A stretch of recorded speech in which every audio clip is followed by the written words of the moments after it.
Ben, bons días a todos e a todas. Grazas por virdes a esta rolda de prensa convocada por ADEGA e a plataforma Ulloa Viva. Eu son Finxeirexa, secretario técnico de ADEGA.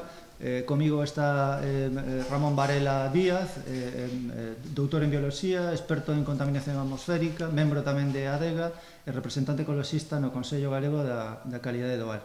Está tamén Mónica Cea, representante da plataforma Ulloa Viva, e imos falar primeiro o compañeiro Moncho Varela para vos expoñer os resultados do estudo de análise comparativa en canto ás emisións atmosféricas do proxecto de Green Fiber, o máis conhecido como ALTRI, co resto de factorías industriais que traballan a celulosa tanto en Galiza como no Estado e en Europa.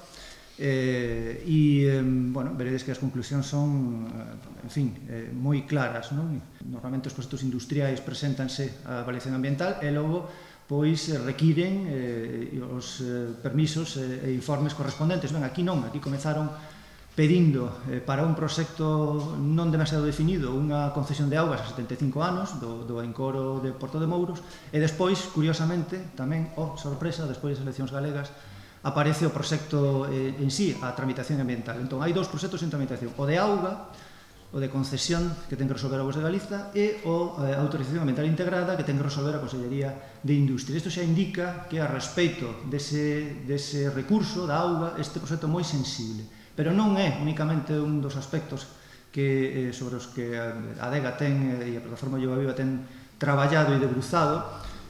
A cuestión da contaminación atmosférica, como veredes, non é algo menor e é absolutamente determinante este aspecto para a concesión desa autorización ambiental integrada.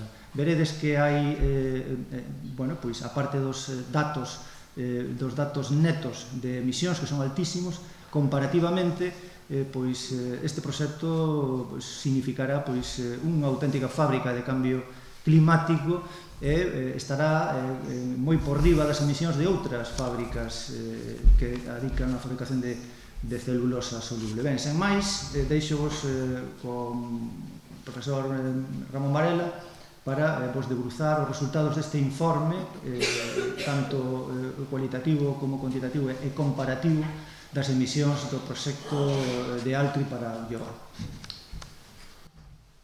Ben, bons días. O primeiro sorprendido por os resultados do análisis deste proxecto que se chama en inglés Green Fiber, que realmente fibra verde, pero que había que chamarlle celulosa negra, así de claro.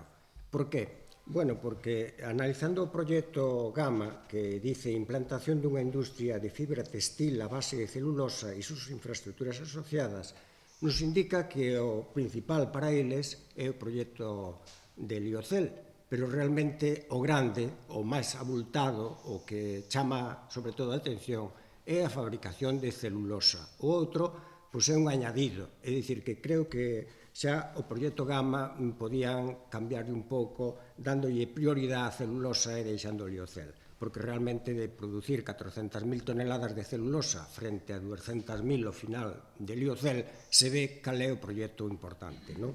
A parte deso, na fase 1, xa é distinta porque ten 200.000 toneladas de celulosa e só 60.000 de Liocel.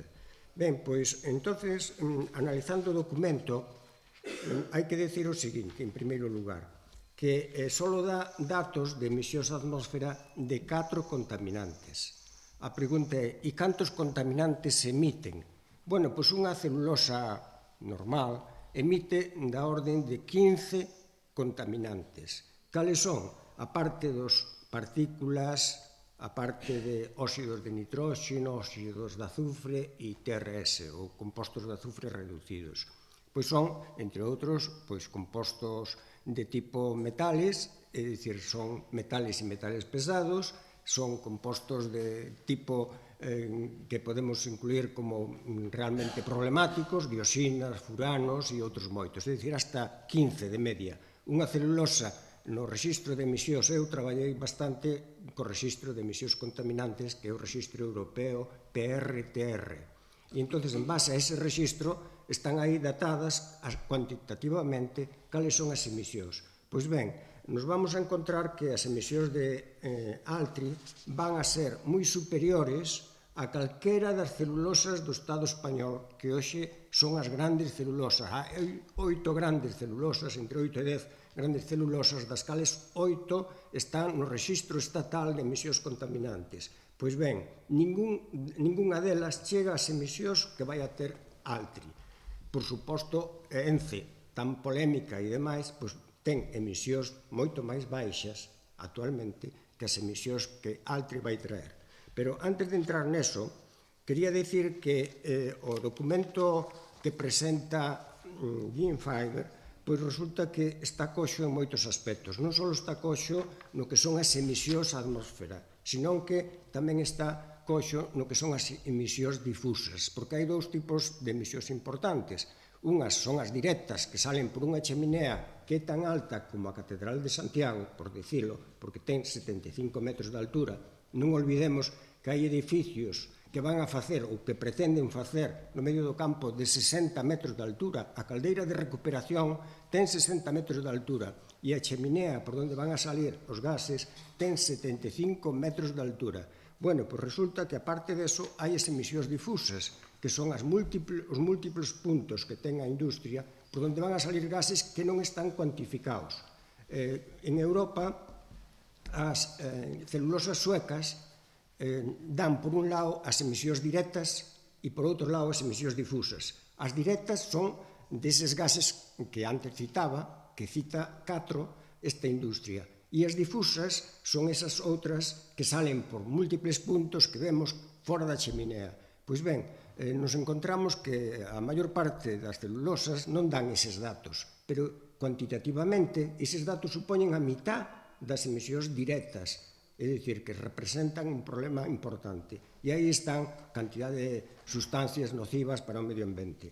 A parte deso, pois nos encontramos que esta industria non dice nada das emisións de CO2, é dicir, non cuantifica nin a pegada de carbono, nin, por suposto, o CO2 que se emite na industria, co cal, a verdad é que eu creo que un estudio de impacto ambiental deste tipo xa non se podía nin aceptar, porque cando unha industria presenta un informe, pois debe ser completo, non debe ser só o que lle interesa. Ben, entrando xa nas emisións directas, é dicir, aquelas que salen pola cheminea, hai 4 puntos que van a canalizar os gases hacia esa cheminea de 75 metros. Os 4 puntos son a caldeira de recuperación, a caldeira de emerxencia, a caldeira de biomasa e o forno de cal. É dicir, cada unha delas é un edificio independente dentro do que é a industria e entonces todo iso se vai a canalizar hacia a cheminea e vai a salir. Que é o que sale? Ou que dicen que vai a salir? Bueno, pois vai a salir 252,5 toneladas ano de partículas e eles falan de partículas PM10. PM10 son partículas grandes, normalmente as problemáticas son as partículas 10, por suposto, pero tamén son máis problemáticas as PM5, pero hai que entender que as PM10 incluyen as PM2,5. Por qué? Porque nas emisións hai 3 tipos de partículas, non? E son as partículas totais, son as partículas PM10 e as partículas PM2,5. Pois ben, as PM2,5 quere dicir que teñen un tamaño inferior a 2,5 micras. As de PM10, que teñen un tamaño inferior ou igual a, digamos, 10 micras, e as PST, que son as que declaran moitas veces para non, digamos, non decir as outras celulosas, para non decir o que emiten en PM2,5, pois son as maiores de 10 micras, ou igual a 10 micras, de aí para arriba. Entón, nos encontramos que son 252 toneladas ano. En óxidos de nitróxeno, 2.180,9. Estos son datos da empresa. É curioso que o informe de evaluación de impacto ambiental e os estudios desta industria teñen 1.260 páxinas. E, aparte deso, teñen 10 ou 11 anexos, que cada unha ten centenares de páxinas. É dicir, nos encontramos que temos un gran documento. Pois só hai unha páxina en donde figuran estes datos. É dicir, para encontrar estes datos hai que revisar todo o documento e os encontras. Son 2.180,9 de óxidos de nitróxeno, toneladas ano. En óxidos de xofre son 577. Vos daremos un papeliño en onde figuran estes datos, o sea que despois ao final vos damos ese resumen, non? Son 577,58 toneladas ano de óxidos de xofre e despois en compostos de xofre reducido TRS 53,22 toneladas ano. Son os 4 contaminantes que dá esta industria. Claro, hasta ahora nadie conocía, creo eu, os datos así públicos. Por qué? Porque no Boletín Oficial do Estado, se vos mirades a convocatoria onde se vai a expoñer precisamente o estudio de impacto ambiental a disposición do público, cita problemas, cita o problema dos residuos, cita o problema da auga, cita o problema da captación da auga, da contaminación da auga, o problema da electricidade. Pero é unha industria que non emite nada, porque aí no que é o que son no Boletín Oficial do Estado de 4 de marzo, non? Me parece que é o de... Sí.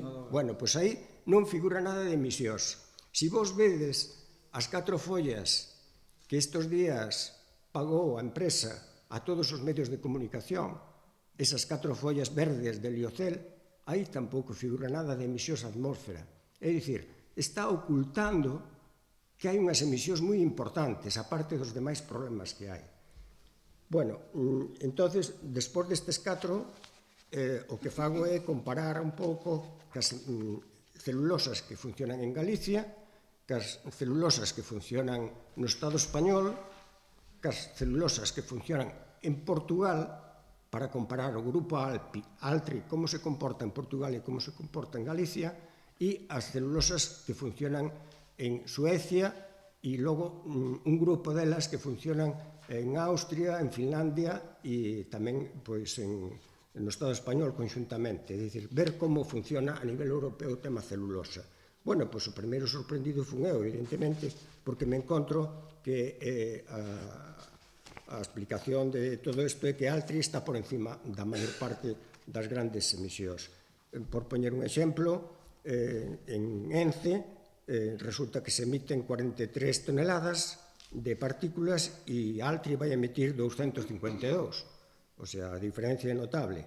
En óxidos de nitróxeno, Altri vai emitir 2180 e NOx de ENCE Pontevedra son 550. É dicir, que nos encontramos que vai a superar ampliamente as emisións dunha industria contaminante como é o caso de ENCE Pontevedra. Non é que ENCE este funcionando ben, non, é que incluso unha industria como ENCE, que é unha das primeiras que emite óxidos de nitróxeno máis que calquera das outras celulosas, ou está na primeira línea das emisións de celulosas en óxidos de nitróxeno, nin siquiera acerca as emisións que vai ter Altri. É dicir, que Altri vai na superar ampliamente non só eso.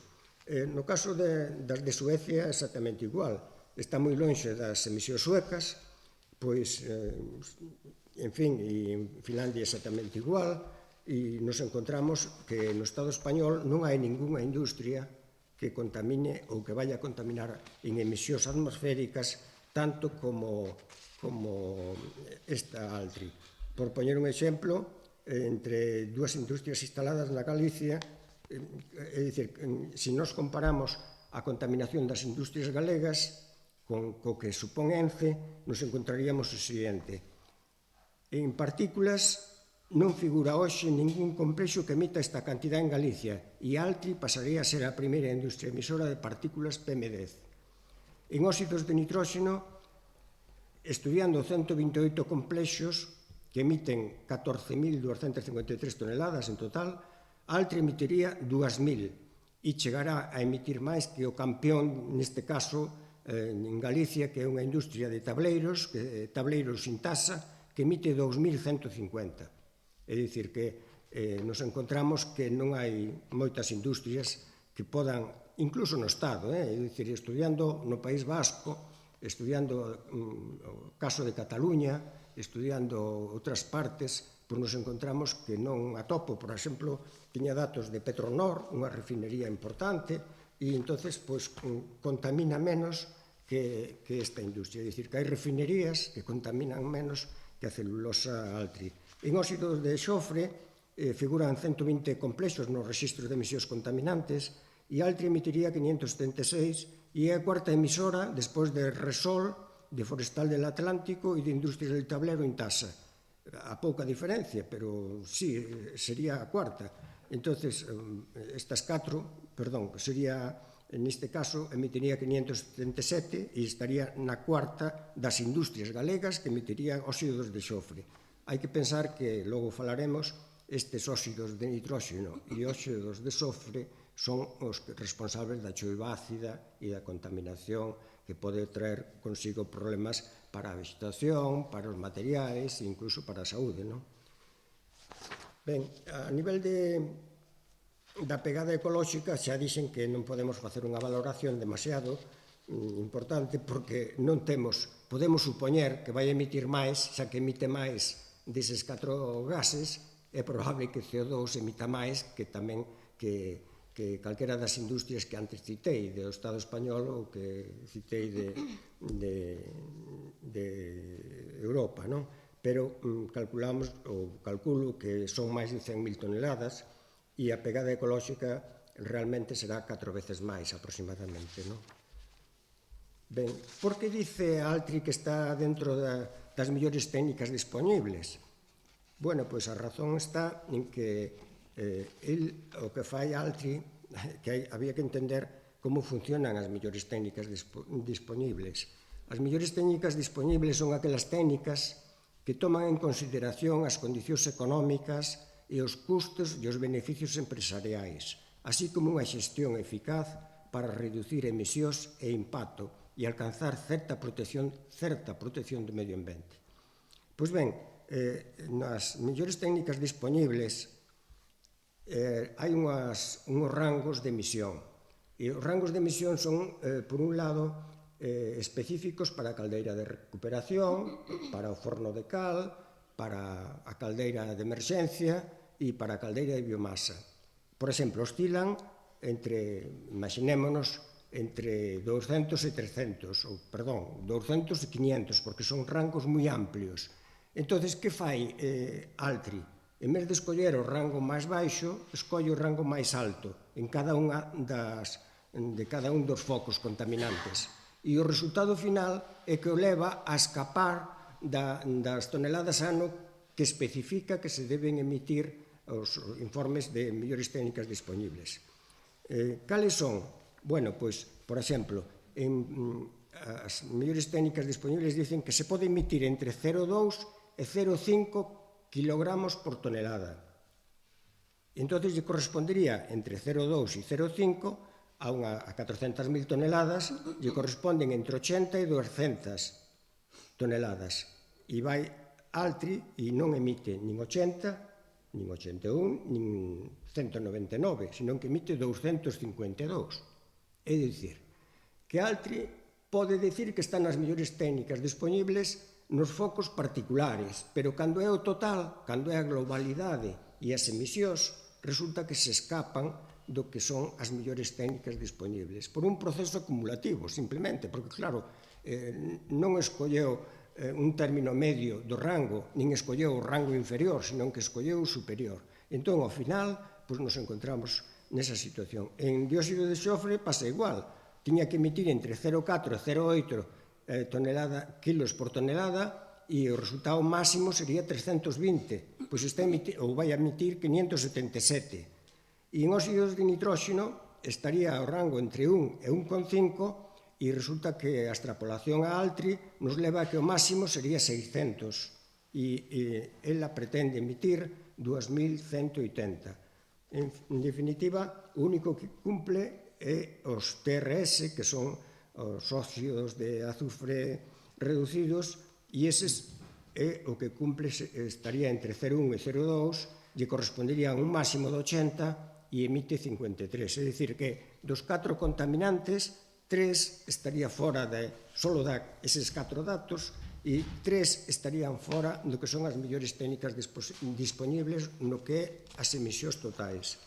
E, finalmente, hai algún aspecto máis, pero o máis importante é a contaminación. É dicir, vai a traer repercusións? Pois, evidentemente, sí, vai a facer subir as emisións pois, da zona van a ser superadas con respecto ás actuales ampliamente, é dicir, se van a duplicar posiblemente en algúns parámetros, e aí temos problemas de saúde a nivel de dióxido de azufre, na respiración, de partículas. Todo o mundo conoce que un dos problemas fundamentales da contaminación son as partículas PM2,5, que recientemente a Organización Mundial da Saúde tratou de reducilas e puxo de máximo 5 microgramos ao largo do ano e 15 microgramos diarios. Entonces, bueno, pois eso xa nin siquiera se cumple hoxe, pero porque a legislación é moi permisiva, é moi laxa nese aspecto, e entonces lle permite bastante máis.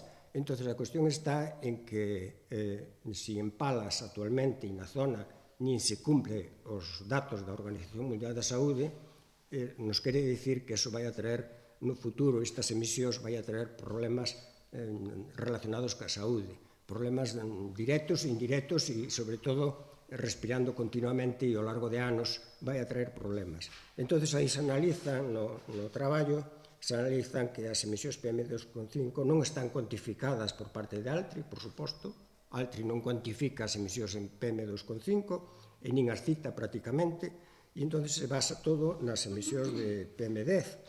E, polo tanto, nos encontramos que esta é unha industria supercontaminante que non se deberá instalar, por suposto, que parece que nos toman os galegos como de segunda, de terceira, de quinta, non se sabe de que, pero como se non nos fóramos a enterar do que significa esta celulosa no noso país, é dicir, que realmente é unha industria problemática, moi problemática, que non se podría instalar noutras partes de Europa e que non hai, son escasos as celulosas que se acercan ás súas emisións e, por suposto, ningunha das do Estado español se acerca ás súas emisións. Eu vos podo dar os datos das celulosas do Estado e nos encontramos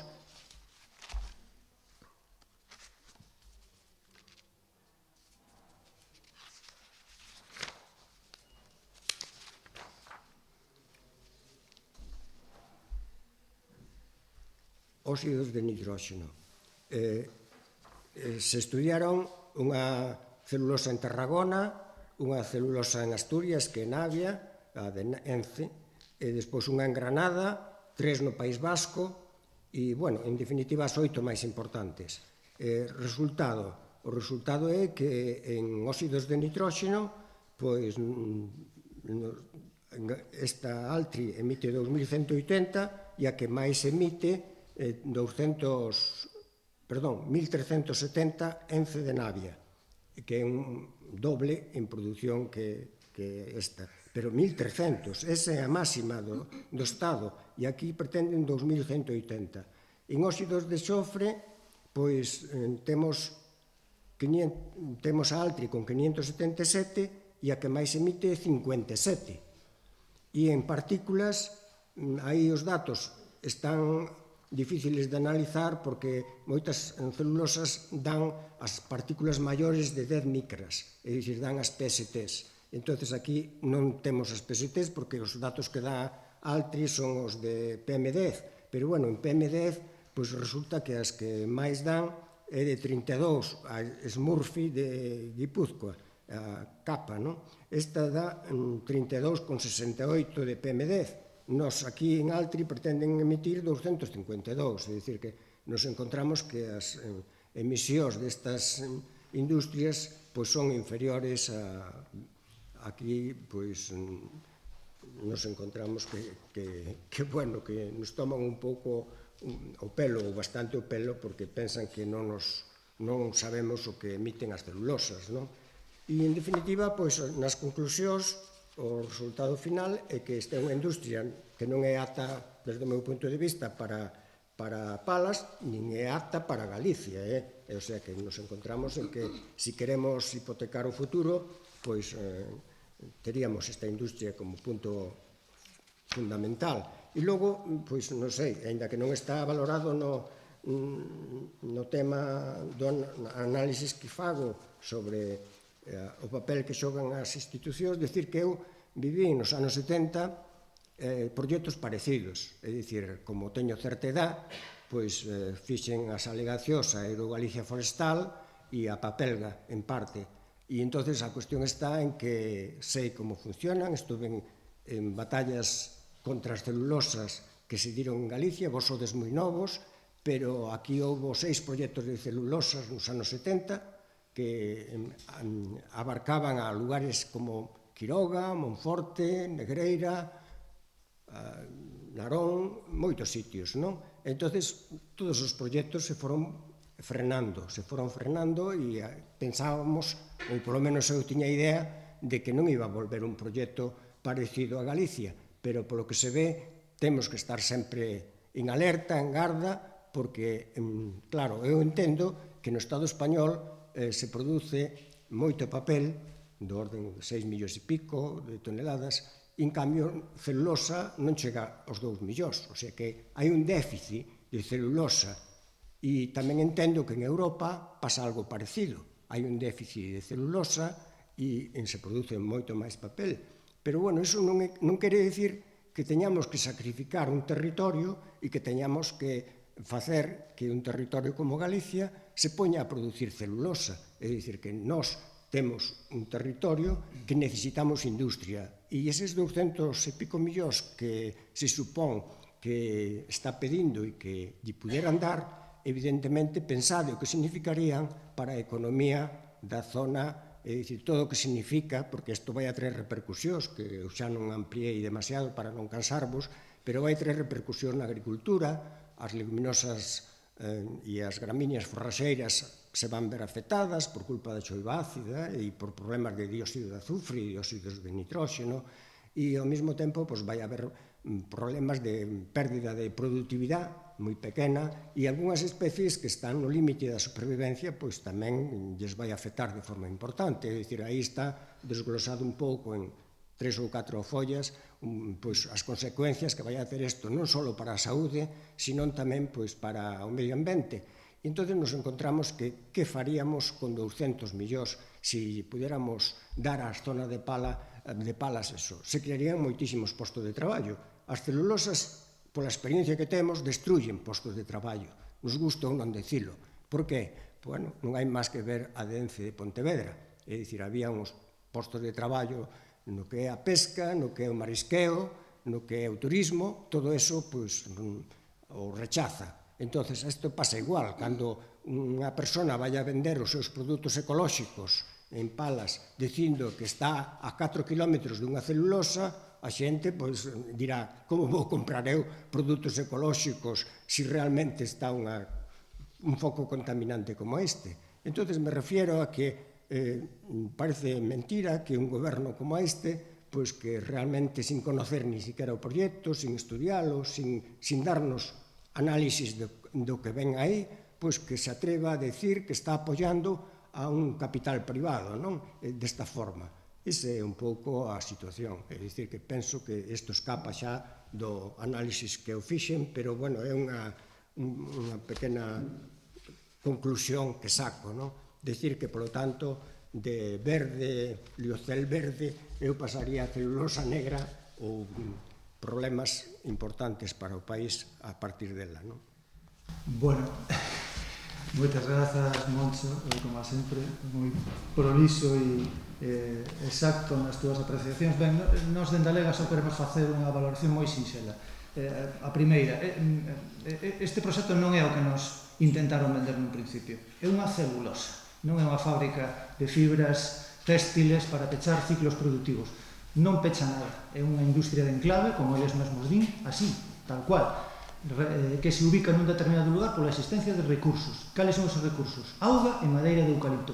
E outro que non mencionan, pero que si teñen moi en conta, é a suposta parvicie dos seus habitantes. Ben, pois isto último, desde logo, non o van a ter de entrada, e a auga tampouco. Outro factor importante que necesitan como precisamente esas enormes cantidades de auga para o seu proceso industrial son os cartos públicos.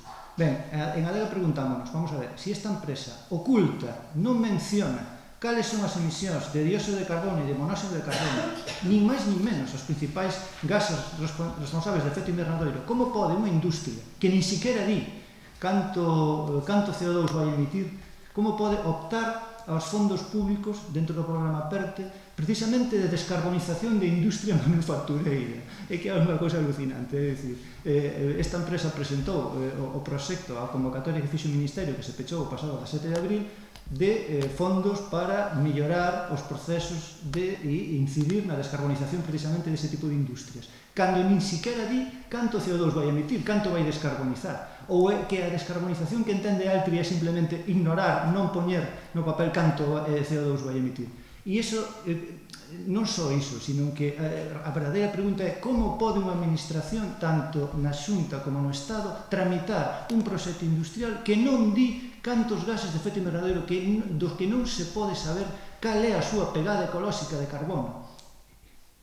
Esta pregunta ten que ser respostada tanto pola propia administración, pola Xunta. De feito, só estas cuestións que acaba de apuntar Moncho Varela, estas escandalosas omisións en canto ás emisións, pois invalidarían xa o estudo de impacto ambiental. Como me presentas un estudo de impacto ambiental que non di realmente canto vas a emitir e que furta aspectos tan importantes como a pegada de carbono? Ben, pero non só esa cuestión, o estudo de impacto e a autorización ambiental integrada resolve a Xunta.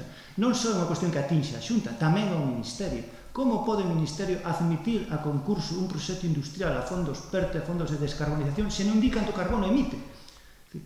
Unha administración que se precie xa nin siquiera lle vería a portela a proxectos que teñen tales eivas, que nacen tan coxos.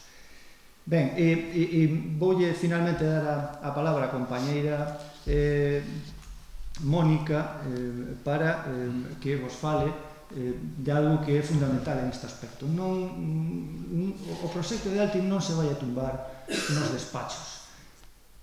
Tampouco nos xulgados, aínda que chegaremos no seu momento, claro que sí, a vía judicial. Vai a ser a cidadanía que o rexeite. E por iso é importante visibilizar a oposición da cidadanía consciente a este proxecto, e hai unha cita ineludible o próximo 26, este domingo, en Palas de Rei, en esta manifestación convocada pola plataforma de Lloive, que vamos a apoiar dende a ADEGA e outras moitas organizacións, tanto ecologistas como sociais. Por iso, quero finalmente dar a palabra a compañeira Mónica Cea para que remate con esta chamado a participar en esa manifestación do domingo que ven. Moitas gracias. Hola, boas. Nada, primeiro dar as gracias a ADEGA, que é unha das organizacións que está colaborando con nos dende o comezo, e tamén moi especialmente hoxe a Moncho. Creo que quedou claro, bueno, o aspecto tan importante que é a contaminación atmosférica, non? Que a veces podemos pasar un pouquiño por alto, pero se nos quedou claro hoxe que determinados datos pois asustan, non? Nós non queremos respirar iso. Tememos pola saúde dos nosos maiores, sobre todo que xa teñen o mellor enfermidades crónicas, tememos pola saúde dos nosos nenos, e non o vemos bo nin para a comarca da Ulloa, nin para a terra de Melide, comarca do Deza, Arzúa, toda a zona, o corazón de Galicia, que vivimos sobre todo, temos un modelo socioeconómico ligado ao sector primario, que nos caracterizamos por unha produción de produtos de calidade que tamén se vería afectada. Moita xente elíxenos por iso. Hai xente que ven a Ulloa, a Melide, pola calidade de vida. Entonces, todo eso, evidentemente, con unha celulosa ao lado, non vai poder ser. Dicían antes, como poden producir alimentos ecolóxicos a 4 kilómetros? Bueno, é que hai algunhas iniciativas a 2 kilómetros desta celulosa. Pasa ao lado do Camiño de Santiago, outro dos grandes motores da zona. Ten algo positivo este proxecto? Cóstanos moito velo. Realmente creemos que suporá unha destrucción total do que somos. Entonces, emprazarvos para o domingo, para a manifestación de Palas de Rei, ás 12 da mañá, aproveitar tamén para dar as gracias a todos os veciños e veciñas que están traballando moitísimo dicíano antes, neste proxecto con miles de páxinas, nós necesitamos a axuda de expertos, non? Que nos desgranen todo isto. Pero agradecer a esos veciños que chaman a 20.000 portas, que están todos os días traballando sobre o terreo, intentando informar a xente de toda Galicia, esos grupos locais que agora se foron estendendo do que é a zona cero ao resto de partes, e sobre todo moi especialmente estes días o grupo que está organizando a manifestación, o grupo de voluntarios que vai estar pendente de que o domingo de que transcurra todo da forma máis axeitada posible, e aproveitaremos para reunirnos, para reencontrarnos, denunciaremos a problemática que trae este proxecto que nos quere impoñer Altri e Grinalia, e tamén nos celebraremos de algunha maneira, estaremos ao lado das nosas familias, das nosas veciños e veciños, e felicitarémonos polo traballo feito, polo traballo que seguiremos a facer, e nada, emprazarvos para o domingo. Xa o dixen en anteriores ocasións, pero eu creo que nun futuro volveremos a vista atrás, recordaremos este día, e a pena vai ser de moitos que boten a vista atrás e lamenten non haber estado. Nada, moitas gracias.